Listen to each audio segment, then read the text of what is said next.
is a video tutorial for AQA Paper 1, Question 4 on English language. Question 4 is the evaluation question, and this is worth 20 marks. So you can't skip this one. You have to make sure that you structure your answer carefully, and most importantly, you need to make sure that you are doing what the examiner wants you to do.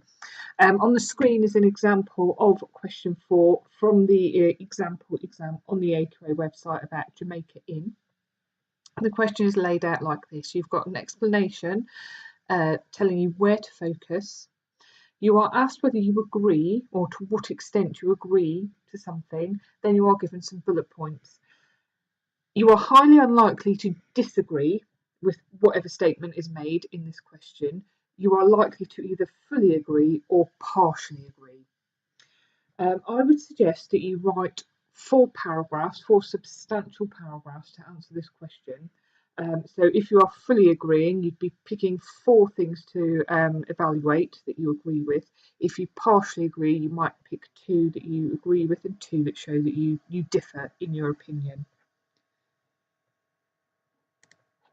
If you have a look at this, just some basic information about how to evaluate what the examiners are looking for and what question 4 is worth.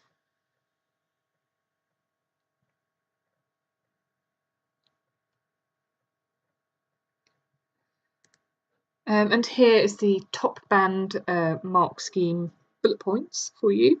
So you need to evaluate the effect on the reader. You need to show perceptive understanding of the methods.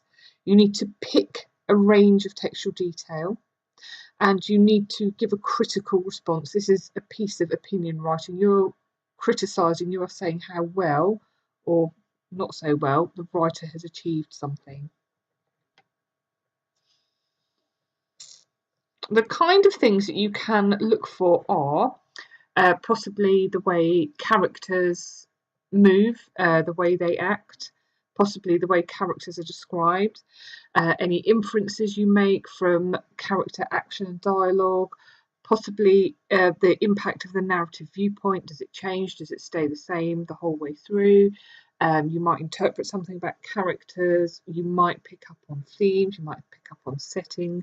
So for example, with the Jamaica Inn extract, you would definitely want to say something about how the weather is used. It's used very strongly at the beginning, and then we have it weaved in a bit further on in the text as well, and you would want to evaluate how effective that is at helping giving us the overall atmosphere.